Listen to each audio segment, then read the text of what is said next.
Hello friends, ये channel मैं बना रहा हूँ आपको इवेंट्स की इन्फॉर्मेशन देने के लिए। अगर आप एक फ्रेशर हैं और आप इवेंट का काम स्टार्ट करना चाहते हैं, इवेंट मैनेजमेंट के बारे में नॉलेज चाहते हैं और आपको कुछ भी नहीं पता है अभी, बिल्कुल स्टार्टिंग से आप नॉलेज चाहते हैं, तो मैं आपको इस चैनल पे इवेंट से रिलेटेड, इवेंट मैनेजमेंट से रिलेटेड सारी इन्फॉर्मेशन दूंगा। आपको कहीं और जाने की जरूरत नहीं पड़ेगी। A to Z इवेंट्स के बारे में सारी नॉलेज और इन्फॉर्मेशन आपको इस चैनल पे दी जाएगी। तो इवेंट मैनेजमेंट के लिए अगर आप इंटरेस्टेड हैं, आपको स्टार्ट करना है, आप काम स्टार्ट करना चाहते हो, सबसे पहले फर्स्ट स्टेप क्या रहता है, आपको अपना इंटरेस्ट देखना है कि इवेंट मैनेजमेंट में आपको किस चीज में इंटरेस्ट है। क्योंकि फ्रेंड देखिए, इवेंट्स बहुत टाइप के होते हैं, इवेंट एक टाइप का नहीं होता। आपकी बर्थडे पार्टी होती है, आपकी वेडिंग्स होती हैं, आपकी सगन सेरेमनीज होती हैं, आपके कॉर्पोरेट इवेंट्स होते हैं, गवर्नमेंट रिलेटेड, गवर्नमेंट सेक्टर के इवेंट्स होते हैं, पब्लिक सेक्टर के इवेंट्स होते हैं। तो बहुत टाइप के अलग अलग इवेंट्स होते हैं। तो उसके लिए सबसे पहले आप ये देखो कि आपको इंटरेस्ट किस चीज में है। मैं आपको एक बात समझाता हूँ। जैसे आपने देखा होगा, वेडिंग है कोई एक एग्जांपल वेडिंग से स्टार्ट करते हैं। अब वेडिंग के लिए इवेंट मैनेजमेंट का क्या मीनिंग है। अब वेडिंग किसी के घर में है तो उसको केटरिंग सर्विस चाहिए, उसको स्टेज भी बनवाना हो सकता है, स्टेज पे एंटरटेनमेंट सर्विसेज भी चाहिए हो सकती हैं, उसको डेकोरेशन सर्विस चाहिए होती हैं, उसको सिक्योरिटी भी चाहिए होती है, और बहुत सारी ऐसी चीजें हैं जो एक इवेंट में लगती है। वो डिपेंड करता है आपका क्लाइंट का बजट कैसे होता है। तो सबसे पहले होता है कि जो भी आपका क्लाइंट है, जो भी जिसका भी इवेंट आप मैनेज करोगे, उसका बजट जानना आपको बहुत जरूरी है। इफ यू नो कि उसका बजट क्या है, आप अपनी लिमिट सेट करोगे कि इतने बजट में मैं ये सर्विसेज अपने क्लाइंट को प्रोवाइड कर सकता हूँ।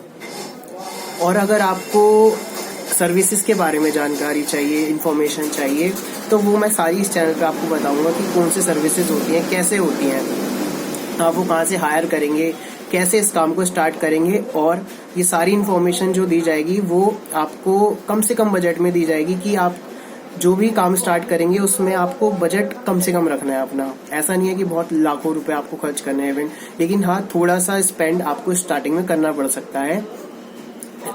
10 से 20 हजार रुपए में आप ये काम स्टार्ट कर सकते हैं। तो फ्रेंड्स, सबसे पहले एक छोटी सी इन्फॉर्मेशन मैं आपको दूंगा। एक छोटा इवेंट लगते हैं, एक बर्थडे पार्टी से स्टार्ट करते हैं, जो एक घर में भी होती है।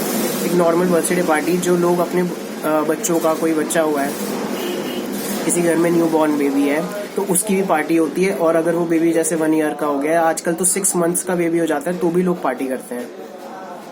तो एक बच्चों से लेके स्टार्ट करते हैं, एक बच्चों के इवेंट से, कि आपको उसको कैसे मैनेज करना है, आपको उसमें क्या क्या सर्विसेज चाहिए, क्या क्या सर्विसेज आपको देनी पड़ेगी, और आप उसको कैसे मैनेज कर सकते हैं। तो फर्स्ट ऑफ ऑल, आज इस सीरीज में मैं आपको बर्थडे पार्टीज के बारे में बताता हूँ। अब बर्थडे पार्टीज में भी फ्रेंड्स क्या होता है, बजट की बहुत बड़ी इंपॉर्टेंस है। अगर जिसकी भी आप बर्थडे पार्टी मैनेज कराना चाह रहे हैं, उसका आपको बजट का आइडिया होना चाहिए। क्योंकि हो सकता है आपकी सर्विसेज बहुत सारी हो, आपके पास आइडियाज बहुत सारे हैं, आपको पता है ये भी करा सकते हैं, ये भी करा सकते हैं। मैं आपको बहुत सारी लिस्ट भी दूंगा, सब चीजें बताऊंगा कि आपको क्या क्या सर्विसेज कैसे कैसे हायर करेंगे, आपको क्या क्या डेकोर कहाँ से लेंगे, आप केटरिंग कैसे करवा सकते हैं। लेकिन अगर आपके क्लाइंट का बजट ही एक लो बजट में आता है, तो आप एक जो चीजें माइंड में लेके चल रहे हैं वो फुलफिल नहीं हो पाएंगी। तो आपको क्लाइंट का बजट सबसे ज्यादा ध्यान रख के चलना है कि उसके बजट के अकॉर्डिंग आपको काम करना है। अगर उसके बजट से आप मैच नहीं कर पाओगे तो वो आप इवेंट नहीं करवा सकते कभी भी। तो एक बर्थडे पार्टी का एग्जांपल देता हूँ मैं आपको।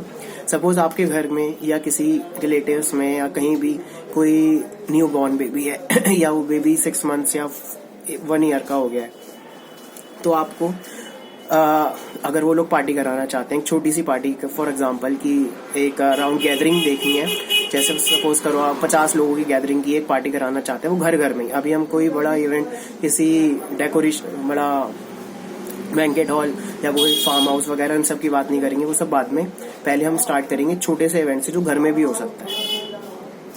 तो अब वो किसी के न्यू बॉर्न बेबी है, कोई अपना फर्स्ट इवेंट करवाना चाहता है, बर्थडे पार्टी करवाना चाहता है, तो सबसे पहले आप उसके पास जाओगे और बोलोगे, सर हमारा इवेंट्स का काम है और मैं आपके बच्चे की जो आप सर्विसेज अरेंज करोगे सारी मैं अरेंज करूंगा। आप एक काम मुझे दो और आपको सबसे पहली और ज़रूरी बात आपको ये कहनी है कि ये जो भी काम होगा वो सारा आपके बजट में किया जाएगा। मतलब ऐसा नहीं लगना चाहिए क्लाइंट को कि आप उसके बजट से एक्सीड कर रहे हो, क्योंकि वो भी सारा होमवर्क करके बैठा होता है कि भाई क्या क्या सर्विसेज है, कहाँ से क्या मुझे चाहिए। तो आपको एक कम रेट में उसको एक कोटेशन देनी है ताकि उसको इंटरेस्ट बढ़े कि हाँ भाई मेरा मनी भी सेव होगी एंड मोर ओवर पैसे सेव होने के साथ साथ आप उसकी जो हेडेक है सारी चीज़ें अरेंज करने की या जो भी वो करेगा वो आप करोगे। मतलब उसकी सर्विसेज अरेंज करने की और सारी इवेंट की सरदर्दी एंड हेडेक सब आपकी है। और उसको ये भी पता है उसको कुछ पैसे कम भी देने पड़ेंगे, तभी जाके वो आपका क्लाइंट बनेगा, वरना वो खुद भी करा सकता है ये चीज़। ये आपको दिमाग में लेके चलना है। अगर आपको इवेंट उठाना है तो आपको एक ट्रस्ट मेंटेन करना पड़ेगा कि आप हेडेक लेंगे और वही जो सर्विसेज वो उसे चाहिए वो उतने ही रेट में या उससे थोड़े कम रेट में ही आप उसको ला कर देंगे। तो ये सबसे पहला एक रूल कह सकते हो आप या कुछ भी कह लो इसको। एक इवेंट का सबसे पहली बात जो आपको ध्यान रखने की, क्लाइंट का बजट बहुत मैटर करता है, क्योंकि अगर आप उसके बजट से एक्सीड करते हो तो पहली बात ये होगी कि हो सकता है वो आपको इवेंट दे ही ना, क्योंकि आप न्यू भी हो, अभी आपकी प्रोफाइल नहीं है। आपको एक प्रोफाइल बनानी है, अपनी प्रोफाइल प्रिपेयर करनी है। तो आपको पैसे नहीं देखने हैं कि आपको कितनी अर्निंग्स आ रही है उसके अंदर। आपको काम करना है नो प्रॉफिट नो लॉस पे। और हो सकता है कि स्टार्टिंग के इवेंट्स में आपको अपनी जेब से भी कुछ खर्च करना पड़े, अपनी पॉकेट से थोड़ा सा स्पेंड करना पड़े, तो आप उसमें घबराना मत, डरना मत, क्योंकि आपको पता है कि अगर आप एक अच्छी सर्विसेज किसी क्लाइंट को देते हो और थोड़ा सा पैसा अगर आपकी पॉकेट से भी पहले जाता है तो उसमें भी कोई हर्ज नहीं है, क्योंकि आप उसको क्लाइंट बना रहे हो आप अपना। तो ये चीज़ आपको ध्यान रखनी है। आपको स्टार्टिंग में अगर आप एक फ्रेशर हो, बिल्कुल न्यू भी हो, आप इवेंट मैनेजमेंट का काम स्टार्ट करना चाहते हो तो आपको ये चीज़ ध्यान रखनी है कि पैसे नहीं देखने हैं स्टार्टिंग में बिल्कुल कि कितनी अर्निंग होगी या क्या होगा। जस्ट आपको ये देखना है कि आपको क्लाइंट लेना है, क्लाइंट अपना बनाना है और उससे बेस्ट टू बेस्ट अच्छी सर्विस देनी है, वो भी एक बेस्ट रेट्स में। तो फ्रेंड्स अब मैं आपको एग्जांपल दे रहा था एक बर्थडे पार्टी का। अब सबसे पहले बर्थडे पार्टी का अगर एग्जांपल लेते हैं तो उसमें एक चीज होती है डेकोर्स, बहुत जरूरी होता है। बच्चों को क्या पसंद है फ्रेंड्स? Decoration, balloons. तो सबसे पहला जो आपका एक्सपेंडिचर आएगा उसके अंदर आएगा बैलून्स का, एक डेकोरेशन का। आप जैसे किसी बर्थडे पार्टी में गए भी होंगे वहां आपने देखा भी होगा कि डेकोर कैसे होता है, क्या होता है, बैलून्स कैसे बने होते हैं। तो ये सारी इन्फॉर्मेशन मैं आपको इस वीडियो में प्रोवाइड करने की कोशिश करूंगा कि डेकोर के लिए आपको क्या करना पड़ेगा। फ्रेंड्स जैसे आप किसी के घर में ही बर्थडे पार्टी है, आप उसके घर में ही इवेंट जाके मैनेज कर रहे हैं और अब घर में आपको स्पेस देखना है कि कितनी स्पेस है, वहाँ पे कितने लोग हैं, उसके हिसाब से आपको डेकोर देना है। अब आपको ये भी ध्यान रखना है कि जो बैलून्स वगैरह आप लगाएंगे या स्टार्स वगैरह लगाएंगे वो जगह को घेरे ना बहुत ज़्यादा। आपको ये चीज़ ध्यान रखनी है। अगर आपने हॉच पॉच कर दी, बहुत ज़्यादा मटेरियल भी लगा दिया, वो भी फ्रेंड्स अच्छा नहीं लगता है। तो फ्रेंड्स आपको ये देखना है कि कितनी जगह में कितनी चीज़ें आपको लगानी है कि वो अच्छी भी लगे और सोबर लगे।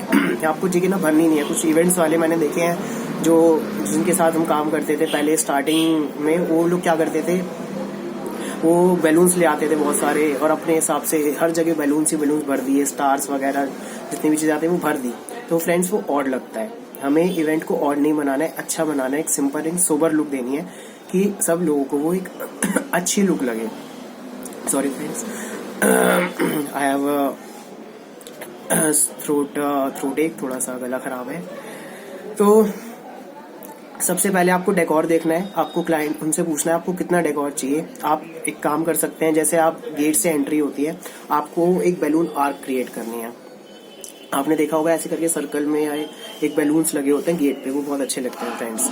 तो वो बैलून्स मैं आपको बता दूंगा कि वो कहाँ से मिलते हैं, आपको कहाँ से लेने हैं, कौन सी मार्केट में आपको वो बहुत अच्छे प्राइसेस पे मिल जाएंगे। उसके बाद जब आपने ये डिसाइड कर लिया कि आपको किस पैटर्न से गेट सेट करना है, गेट पे क्या चीज़ अच्छी लगेगी, अब वो पैटर्न एक स्क्वायर भी हो सकता है, वो एक सर्कल में, एक आर्क में भी जा सकता है, ऐसे करके बेसिकली उसे पैराबोला क्या भी कह सकते हैं हम, ज्योमेट्रिकल शेप में। तो जब आपका ये सेट हो गया, फिर आपको देखना है कि अंदर आप क्या क्या कर सकते हैं। अंदर आपकी डेकोरेशन होनी चाहिए बहुत सिंपल। आपको कम से कम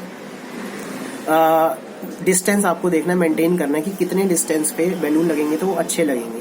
थोड़ा थोड़ा आप डिस्टेंस रख के चलिए, 1 हाथ का डिस्टेंस इतना जरूर रख के चले आप, ताकि वो बैलून्स आपके पूरे सेट भी हो जाए वॉल एक ऊपर जो छत होती है उसके ऊपर, और वो बहुत अच्छे लगे देखने में। फिर फ्रेंड्स आपको देखना है कि जो 4 वॉल्स हैं उस पर आपको कैसे सजाना है। उस पर भी आप डिफरेंट कलर्स के बैलून लेके वहाँ पे सजा सकते हैं। और डिस्टेंस आपको मैंने बता ही दिया कि आप अपने हिसाब से देखेंगे कितने डिस्टेंस पे आपने बैलून लगाए, उतने डिस्टेंस पे ही सारे बैलून लगाए। ऐसा नहीं है कि आपने एक बैलून यहाँ लगा दिया वहाँ लगा दिया, फिर वो एक प्रोफेशनल काम नहीं लगेगा आपका। ऐसे तो कोई भी घर में कर सकता है कि हाँ भाई कहीं भी कोई भी बैलून किसी ने बच्चों ने लगा दिया या किसी ने भी, आपको करना है प्रोफेशनल वर्क। उस प्रोफेशनल वर्क के लिए आपको डिस्टेंस देखना है कि कितने डिस्टेंस पे मैंने कौन सी चीज लगाई है, और उसके बीच में आप कुछ स्टार्स दे सकते हैं। तो वो डिस्टेंस आप सेट करके रखिए कि इन 2 बैलून्स के बीच में एक स्टार मैंने दिया है, तो वहीं वो एक पैटर्न नजर आना चाहिए। आई होप मेरी बात आप समझ रहे हो कि आपको एक स्मॉल बर्थडे पार्टी जो सबसे पहला स्टेप हो सकता है आपके इवेंट का, वो कैसे मैनेज करनी है।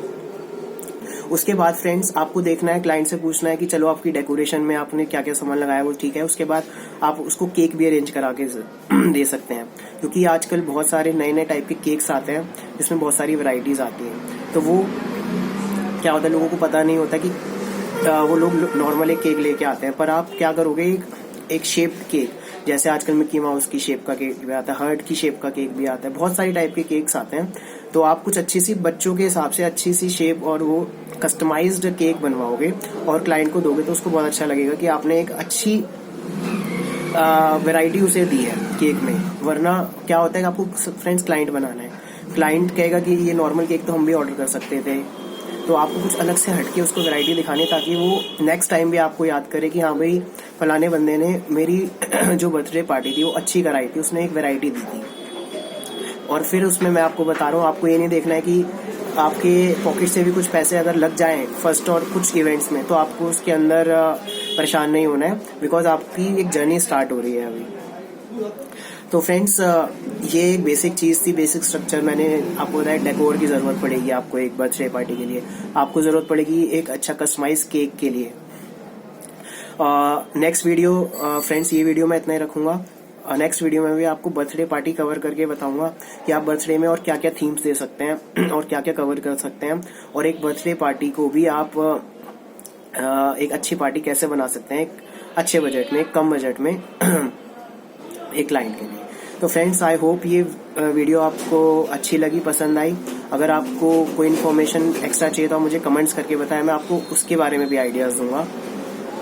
और अगर आपको लगता है कि मुझे कुछ इम्प्रूवमेंट करनी है और इस वीडियो में कोई चीज़ आपको कम लगी, तो वो भी आप मुझे बताएं कमेंट करके। Thank you friends.